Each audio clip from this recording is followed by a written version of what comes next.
It's very easy to put out an article or a video about a cleaning topic online. Who's vetting it? Nobody.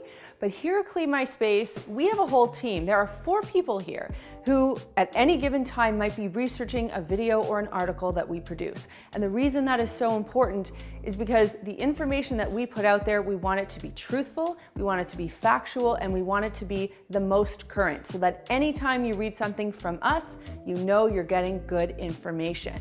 That said, there are myths out there, things that are not true about cleaning that are floating around online. And when we come across them,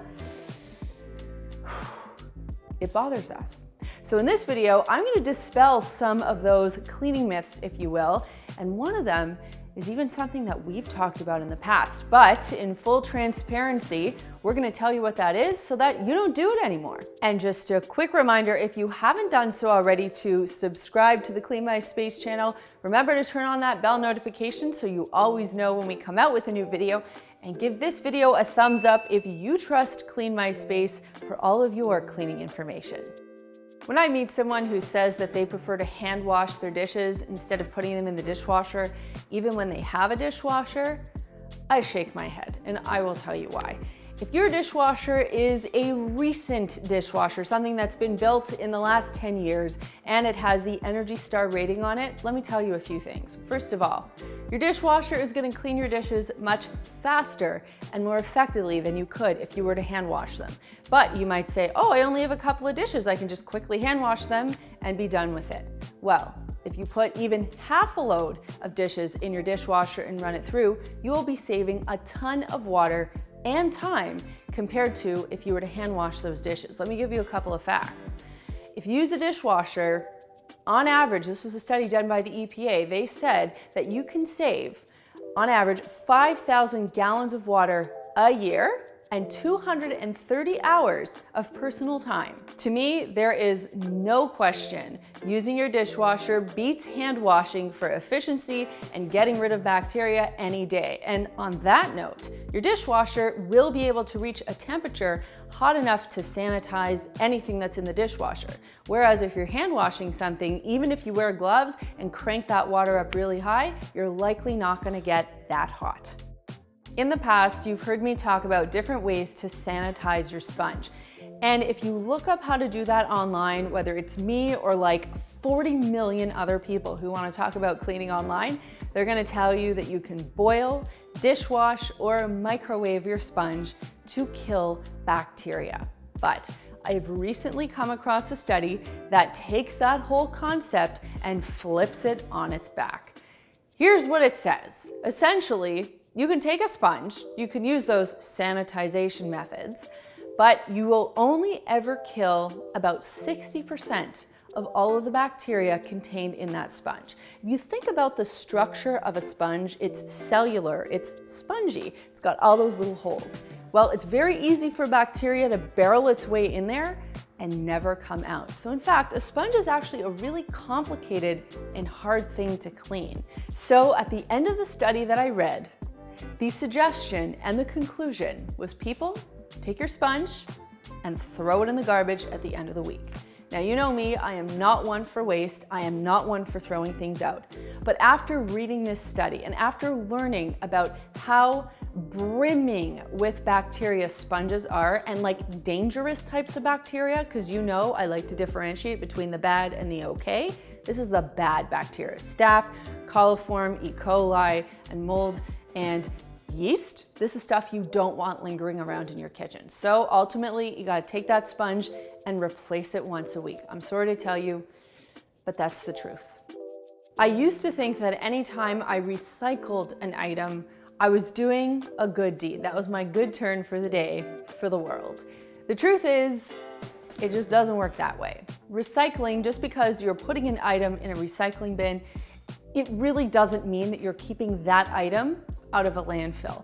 And frankly, there is such an overage of recyclable materials at this point, we don't actually have uses for them anymore. So in fact, a lot of recyclable materials now are ending up in landfills.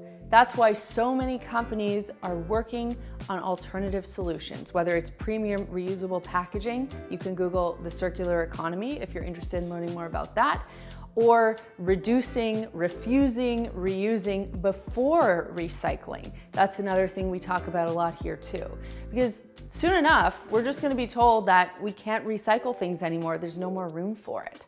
So remember, when you recycle, obviously be responsible, but the even better thing that you can do for the environment is find ways to reduce your use of single-use and recyclable materials in the first place. I'd also love to know in the comments down below, are you interested in seeing a video that kind of goes into this recycling thing a little bit, kind of shows you behind the scenes of the recycling world and what it actually all means? Because I kind of feel like it's this big behind the scenes situation that we all hear about, but we don't really know about. And I happen to have a few contacts in the recycling world that I'd be very willing to talk to create a very in-depth and interesting piece for you. So let me know in the comments. For those of you who are concerned about scents or fragrance in products, I understand. You might have an allergic reaction, you might get migraines or some other sort of uncomfortable reaction, or you just might not like fragrance. But when you see the term fragrance-free and unscented, I need you to know that those two are not interchangeable. They don't mean the same thing.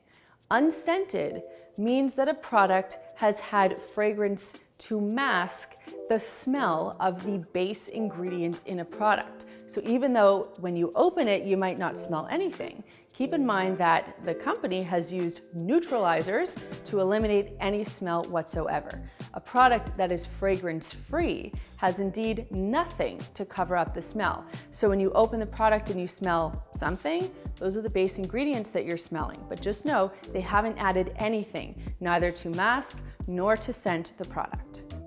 If you haven't seen an actual feather duster being used for cleaning, that's because the last time it was really important was in Beauty and the Beast. Aside from that, feather dusters really aren't the most effective way to clean. Now, when I started my cleaning service, Clean My Space, back in 2006, and I did my initial research, this was before I learned about microfiber cloths, feather dusters were still a thing. So I went to the cleaning store, the janitorial supply shop, and I bought a professional ostrich feather duster. It legit looked like the character from Beauty and the Beast. It also looked like a naughty Halloween costume accessory, but that's for a whole other time and place. And I started to clean with it.